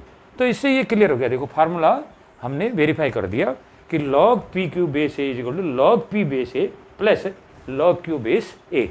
तो जहां मल्टीप्लाई में होंगे दो नंबर, वो उनका लॉग लेना है, तो उसी बेस पर अलग अलग लॉग लेके सम में बदल जाएगा। तो जैसे फॉर एग्जांपल मेरे पास एक क्वेश्चन है ना, log a into b into c है, बेस इसका x है, तो क्या हो जाएगा log a base x plus log b base x plus log c base x। इस तरीके से ये प्लस में बदल जाते हैं। तो ऐड मल्टीप्लाई वाला लॉग समेशन में आ जाता है। तो ये दूसरा फार्मूला था कि किस तरीके से हम मल्टीप्लाई को सम में लॉग के द्वारा बदलते हैं। जबकि पहला फार्मूला था बेस चेंज फार्मूला, हम उसमें बेस को चेंज कर दे रहे थे। तीसरा जो लॉग का फार्मूला है वो है कि तीसरा फार्मूला है बच्चों, जैसे कोई भी जैसे नंबर है ना, जैसे log x बेस a है, तो अगर आप 1 का लॉग निकालेंगे किसी भी बेस पर, 1 का लॉग आप किसी भी बेस पर निकालेंगे, अगर x इजिकल टू 1 होगा तो 1 का लॉग किसी भी बेस पर करेंगे तो हमेशा 0 आएगा। कैसे, जैसे log 1 बेस a ले लो 0 आएगा, log 1 बेस 2 ले लो 0 आएगा, log 1 बेस आप जो है, बेस हमेशा 1 से बड़ा होता है, ये भी ध्यान देना है कि बेस जो है हमेशा 1 से बड़ा होता है। तो log 1 बेस 5 ले लो, दिस विल बी, किसी भी बेस पर 1 का लॉग हमेशा 0 आता है। log of 1 at any base this always zero, लेकिन ध्यान रखिए कि base is always greater than 1। ये लॉग में माना जाता है कि बेस ग्रेटर देन 1 है। और लॉग की एक दूसरी बात ये भी होती है बच्चों, ये जो x है लॉग x बेस a लिखा, बेस a 1 से बड़ा होगा, पहली बात। दूसरी बात जो x है इट विल बी पॉजिटिव, ये नेगेटिव नहीं हो सकता है, ये नॉन नेगेटिव नंबर है। लॉग -5 का नहीं निकाल सकते आप, ऐसा कभी नहीं होगा कि लॉग -5, इसके लिए डिफाइंड है ही नहीं लॉग, नेगेटिव नंबर के लिए लॉग डिफाइंड नहीं है। तो ये जो लॉग x है मेरा, इसमें x को पॉजिटिव ही होना है, x को पॉजिटिव नंबर होना है भाई, x को पॉजिटिव नंबर होना है और बेस जो है 1 से बड़ा होना है, तब लॉग डिफाइंड है, नहीं तो लॉग डिफाइंड नहीं है। तो यहाँ पर जो हम सीख रहे हैं, हम ये सीख रहे हैं कि किसी नंबर 1 का लॉग निकालो, 1 का लॉग किसी भी बेस पर निकालो, दिस विल ऑलवेज जीरो। क्यों? उसका कारण है, देखिए 1 का लॉग किसी भी बेस पर लॉग 1 इज ऑलवेज जीरो। क्यों? जैसे मान लिया सपोज मैं ये कहता हूँ a power 0 is equal to क्या होता है, 1 होता है। a power 0 is equal to 1, किसी भी नॉन जीरो नंबर का 0 पावर करोगे तो कितना आता है, 1 आता है। ये ध्यान रहे, ये नियम नॉन जीरो नंबर के लिए है। जैसे माना आपने ना कहा a अगर 0 है तो 0 पावर 0 इज इक्वल टू 1, ये गलत हो जाएगा, ये चीज़ गलत हो जाएगी। तो ये किसी भी नंबर का 0 पावर हमेशा 1 के बराबर तभी आएगा यदि वो नंबर खुद क्या हो, यदि वो नंबर नॉट इक्वल टू 0, वो 0 ना हो, वो नंबर 0 नहीं होनी चाहिए। नॉन जीरो नंबर का 0 पावर करता हूँ तब वो 1 आता है, लेकिन अगर मैं 0 की पावर 0 करता हूँ तो 1 नहीं आता है, वो मीनिंगलेस हो जाता है, इनडिटर्मिनेट कहते हैं। तो इसलिए यहाँ पर हम बार बार कह रहे हैं कि नॉन जीरो नंबर का 0 पावर 1 आता है, ये हम लोग जानते हैं, दिस इज आइडेंटिटी। इस आइडेंटिटी में देखो अब आप a पावर 0 इक्वल 1 है तो लॉग ले लेता हूँ। देखिए लॉग किसका ले रहा हूँ, नंबर क्या है 1 है और बेस क्या है a है, इज इक्वल टू पावर के बराबर होता है। Log of number 1 to the base a is equal to power, power कितनी है 0, तो लॉग 1 बेस a कितना हो गया, 0 हो गया।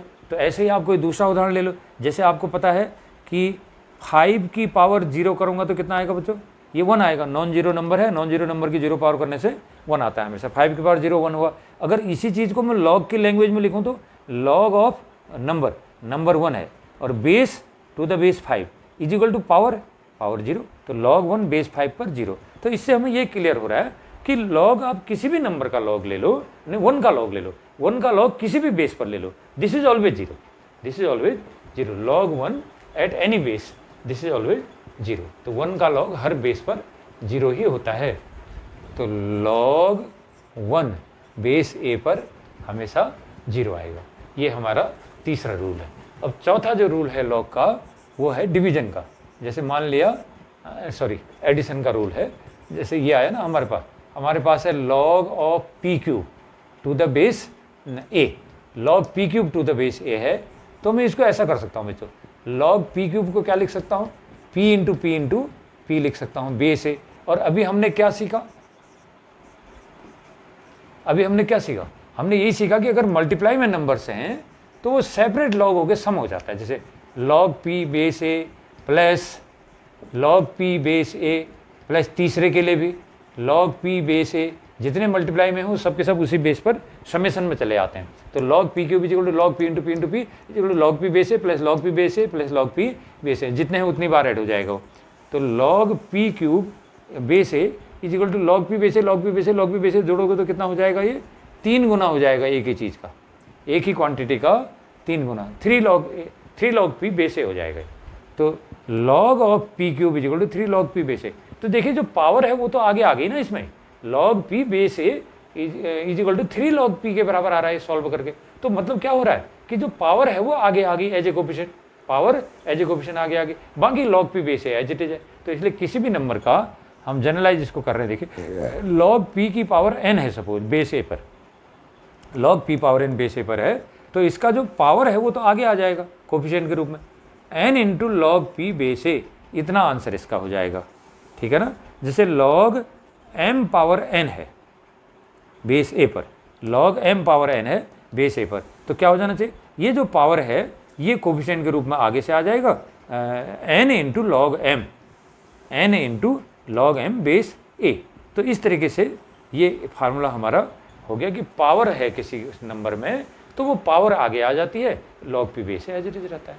तो ये उसी से निकला है, जो मल्टीप्लाई को ऐड कर दो वाला जो रूल है उससे निकला है कि log p power n is equal to n log p। चौथा फार्मूला हो गया बच्चों। और पांचवा जो फार्मूला है लॉग का, वो भी इंपॉर्टेंट फार्मूला है। वो क्या है? फिफ्थ फार्मूला लॉग का है, log x upon y base a पर होता है log of numerator at the same base minus log of denominator at the same base. Log x upon y base a equal to log x base a minus log y base a, ये formula होता है। इसको भी हम लोग proof कर सकते हैं। कैसे कर सकते हैं? देखिए, आप क्या कर लीजिए, मान लीजिए ना log x upon y base a जो है इसको क्या मान लीजिए? अल्फा। और लॉग एक्स बेस ए को क्या मान लीजिए? लॉग एक्स बेस ए को मान लीजिए बीटा। और log x base a, log y base a को क्या मान लीजिए? लॉग वाई बेस ए को मान लीजिए बीटा। तो log x upon y base a को अल्फा मान लो, लॉग एक्स बेस ए को बीटा मान लो, लॉग वाई बेस ए को क्या मान लीजिए? गामा मान लीजिए। ये गामा हमने मान लिया। तो अब थोड़ा सा इसको इंडेक्स फॉर्म पे ले आओ, लॉग हटा देते हैं इसका। देखिए, तो इंडेक्स फॉर्म में लाने से x upon y is equal to a power alpha हो गया। X upon y is equal to a power alpha, x upon y is equal to a power alpha. इस वाले में भी आप हटा दीजिए लॉग को, तो क्या हो जाएगा? X is equal to a power beta, number x है a power beta, x is equal to a power beta. इसमें से भी हटाइए तो y is equal to a power gamma हो जाएगा, y is equal to a power gamma हो जाएगा। तो ये तीन चीज़ें हमारी इंडेक्स रूप में आ गई। अब आप देखिए ए power alpha, A power beta, a power gamma, तो ये x की वैल्यू है ना, ये इक्वेशन नंबर 1 में x अपॉन वाई है, ये x की वैल्यू है इक्वेशन 2 में, इक्वेशन 3 में किसकी वैल्यू है? y की वैल्यू है। तो अब मैं क्या कर सकता हूँ? x अपॉन वाई कर दो ना, इक्वेशन 2 और 3 को डिवाइड करके x अपॉन वाई कितना आ जाएगा? इक्वेशन 2 अपॉन 3 को डिवाइड करो, ये x अपॉन वाई हो गया। और यहाँ राइट हैंड साइड में क्या आएगा? A power beta upon a power gamma, x upon y equal to a power beta upon a power gamma. लेकिन एक्स अपॉन वाई की वैल्यू क्या है? एक्स अपॉन वाई की वैल्यू ए पावर अल्फा है, इसको लिख दीजिए। फर्स्ट इक्वेशन में एक्स अपॉन वाई की वैल्यू ए पावर अल्फा है, तो यहाँ पर रख दीजिए उसकी वैल्यू। एक्स अपॉन वाई की वैल्यू है a power alpha is equal to a power beta upon a power gamma है बच्चों। तो ये इंडेक्स का रूल है ना, जो डिवाइड में अगर सेम बेस है, ऊपर न्यूमरेटर में भी बेस ए है, डिनोमिनेटर में भी बेस है, सेम बेस के दो इंडेक्स नंबर होंगे तो डिवीजन में डिनोमिनेटर की पावर न्यूमरेटर में से घट जाती है। तो a power beta upon a power gamma है, तो a power beta minus gamma हो जाएगा। ये डिनोमिनेटर हट गया, देखो बेस सेम था तो डिनोमिनेटर में जो पावर थी वो न्यूमरेटर में से घट गई, तो a power beta minus gamma हो गया और अब हमारा डिनोमिनेटर इसमें से हट गया। तो a power alpha x upon y का value a power alpha equal to, ये डिवाइड किया a power beta minus gamma. अब इक्वलिटी रूल लगाओ, बेस दोनों का सेम है, बेस ए और नंबर सेम है दोनों, तो बेस सेम है और आइडेंटिकल है, तो इसलिए पावर को भी सेम होना पड़ेगा, तभी तो इक्वलिटी इसकी बनेगी। तो alpha is equal to beta minus gamma. तो अल्फा की वैल्यू रखो, अल्फा की value log x upon y base a है, log x upon y base a is equal to beta क्या है? Log x base a, log x base a minus gamma क्या है? Gamma है gamma log x log y base a है। तो क्या मिल गया देखो, log x upon y is equal to log x minus log y, log x upon y is equal to log x minus log y, base सबका same है। तो ये डिवीजन का हो गया बच्चों। तो डिवीजन और एडिशन में क्या फर्क था? सॉरी, मल्टीप्लिकेशन में तो ऐड हो जा रही थी पावर, और डिवीजन में जो है लॉग सब्ट्रैक्ट हो जा रहे हैं। तो इसको एक बार हम यहाँ पर रिवाइज करके लिख देते हैं। फर्स्ट रूल हमने लॉग का क्या लिखा था? Log of P base a है, log of P base a है, तो हम क्या कर सकते हैं, इसको बेस चेंज करते रहो। तो लॉग पी बेस ए है तो log p upon log a हो जाएगा, log p upon log a, log p base a is equal to log p upon log a. और बेस क्या कर लो, बेस जो चाहिए वो कर लो, तो बेस भी कर लो। इस तरीके से बेस चेंज हो जाता है। Log of number upon log of base कर दीजिए, log of number upon log of base कर दीजिए, तो बेस नया बेस दे दीजिए कोई। तो ये बेस चेंज फार्मूला हमारा था। दूसरा फार्मूला हमारा क्या था? Log of p into q base a is equal to, ये मल्टीप्लाई है ना, तो मल्टीप्लाई वाला ऐड में आ जा रहा था, log p base a plus log Q base ए। कितने भी नंबर हो सकते हैं, ये लगातार इसमें ऐड हो सकता है। तीसरा रूल क्या था? तीसरा रूल ये था कि आप 1 का लॉग निकालिए, 1 का लॉग किसी भी बेस पर निकालिए, दिस विल ऑलवेज बी 0, लेकिन बेस हमेशा 1 से बड़ा होता है, ये भी हमको ध्यान रखना है। लॉग का बेस हमेशा 1 से बड़ा होता है। चौथा, 1 का लॉग किसी भी बेस पर, हर बेस पर 1 का लॉग 0 रहता है, लेकिन बेस कभी भी 1 नहीं होता, 1 से बड़ा होता है। चौथा रूल जो था हमारा, log of x upon y base a पर is equal to log of numerator minus log of denominator. Divide वाला जो लॉग है वो सब्ट्रैक्शन में आ गया। देखो तो log x upon y is equal to log of numerator minus log of denominator, ये इस तरीके से डिवीजन वाला लॉग होता है। और पांचवा एक लॉग और हमने सीखा, वो क्या सीखा, log p पावर k है, मान लिया log p पावर k है, तो ये k आगे से आ जाता है, k कोफिशिएंट के रूप में आ जाता है आगे, k log p base a हो जाता है। तो ये 5 नियम हमारे लॉग के हैं, ये हमने सब अच्छी तरह से इनका यूज करना जानना है। इनमें ये तो ठीक है, मल्टीप्लाई वाला ऐड में जाएगा, ये सिंपल है। 1 का लॉग हर बेस पर 0 होता है, this is also important. x upon y जो डिवीजन है तो log x माइनस log y आता है, दिस इज ऑल्सो इंपॉर्टेंट। जो पावर होती है वो लॉग में आगे एज ए कोफिशिएंट आ जाती है, दिस इज ऑल्सो इंपॉर्टेंट। और अब हो गया बेटा सीखे। अब जो हमारी एक्सरसाइज आने वाली है, उस एक्सरसाइज में हम ये फार्मूला यूज करके हम उसके जो डिफरेंशिएशन है लॉगरिथमिक फंक्शन के, एक्सपोनेंशियल फंक्शन के, इनके सारे डिफरेंशिएशन के इंपॉर्टेंट क्वेश्चन हमारे वहाँ पर एक्सरसाइज में हैं, कंपटीशन के लिए भी और बोर्ड के एग्जाम के दृष्टि से भी, उनको हम अगले वीडियो में सॉल्व करेंगे। तो ये लॉग के जो प्रॉपर्टीज है ये हमें अच्छी तरह से ध्यान में रखनी है। और ये भी इंपॉर्टेंट फार्मूला है, देखो base change formula, log p base a है तो log p upon log a कर देते हैं, बेस जो मर्जी हम वो चेंज कर लेते हैं इसका। बाकी सब ठीक है, और आशा है कि आप इसको अच्छी तरह से याद कर लेंगे और अगले जो हमारा वीडियो होगा तो आपको अच्छी तरह समझ में आएगा, क्योंकि उस एक्सरसाइज में बड़े बड़े क्वेश्चन है, 6 मार्क्स का क्वेश्चन बोर्ड में उसमें से आता है, इसलिए हमें एक पहले से अच्छी तरह सीख लेना है ताकि उसमें दिक्कत ना आए। Thank you.